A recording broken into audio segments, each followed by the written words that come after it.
J'ai un background assez éclectique. J'ai étudié en design, après en cinéma, ensuite j'ai étudié en communication socio-numérique pour les entreprises. Je suis devenue au fil du temps un peu photographe, un peu créatrice de contenu. J'ai beaucoup travaillé à l'interne pour des entreprises, puis maintenant, ça fait un petit bout là, que je suis rendue freelance à mon compte.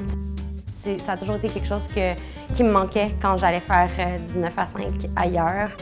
Ce que je trouve le plus gratifiant dans mon travail, c'est d'arriver tranquillement à être maître de moi-même, donc d'accepter des clients qui me conviennent, des clients avec qui j'aime travailler, de m'entourer de gens qui sont passionnés. Puis tout ça, c'est par choix, c'est pas parce que c'est l'équipe avec laquelle je travaille, c'est l'équipe que je choisis. La santé mentale et l'anxiété, c'est devenu, malgré moi, un sujet qui, sur mes plateformes, faisait réagir de la bonne manière. Puis moi, je peux juste être contente de ça parce que je trouve que c'est encore un peu trop tabou. J'aime que les gens puissent se parler aussi de ce qui leur fait peur. Que ce soit pas juste du beau parce que dans la vraie vie, c'est pas ça. On est passé d'un 4,5 à un 6,5 parce que j'avais envie d'avoir un studio photo chez moi, parce que je savais que j'allais commencer à travailler plus de chez moi, puis aussi parce qu'on voulait un chat, parce qu'on n'avait pas de chat. Ça change un espace d'avoir un animal. On a emménagé ici puis on l'avait pas encore. C'était vide, c'était grand, c'était vide pour 2 personnes. Puis depuis qu'on l'a, on dirait que ça fait du bien d'avoir un... C'est la zoothérapie, je pense. Souvent, tu déménages puis tu penses que tout va être beau rapidement. Tu te rends compte que finalement, passer d'un 4,5 à un 6,5, déjà, il faut le meubler. Ça va pas aussi vite que prévu. Frustrant au début, mais quand tu acceptes que le processus prend du temps, puis que c'est important que ça prenne du temps, finalement, tu te rends compte que c'est la maison parce que tu es là avec la personne que tu aimes. On aime encore plus être ici parce qu'autour, il y a vraiment des petits commerces tenus par des gens qui ont vraiment ça à cœur. On a une petite épicerie italienne, on a un boucher de qualité. On a une petite épicerie fine au coin de la rue qui est tenue par 2 gars, puis c'est vraiment cool. Donc c'est vraiment un quartier qui nous ressemble, puis on déménagerait pas de sitôt, en tout cas. Depuis que j'ai déménagé ici, la rue Fils Jarry, au coin de ma rue, est devenue un incontournable. C'est sur mon chemin.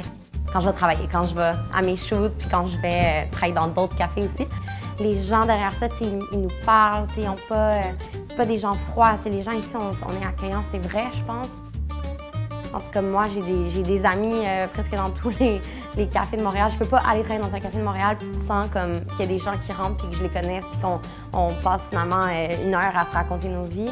C'est sûr que des fois, c'est pas super bon pour la productivité, mais c'est toujours bon pour le moral puis pour l'âme, j'ai le goût de dire.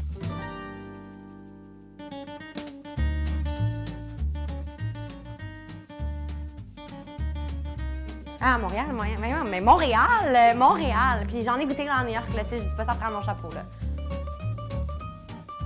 Vodka soda avec jus de lime. J'ai un problème. Film, parce que c'est mon premier amour. C'est comme ça que j'ai commencé à faire de la photo, mais numérique pour tous les jours. Mon père, il aimerait que je dise sting like a bee, fly like a butterfly. Ce serait ça. Animaux, tout confondu, là, même les plus laids, là, comme c'est les plus cute, c'est ceux qui ont besoin de plus d'amour. Mais en tout cas, mais chat pour moi, mais animaux en général. Mais je pense que je suis un chien. Salé, mon Dieu, salé. Ou genre des crêpes avec du bacon. Chocolat bacon, en tout cas, salé, juste salé, ouais.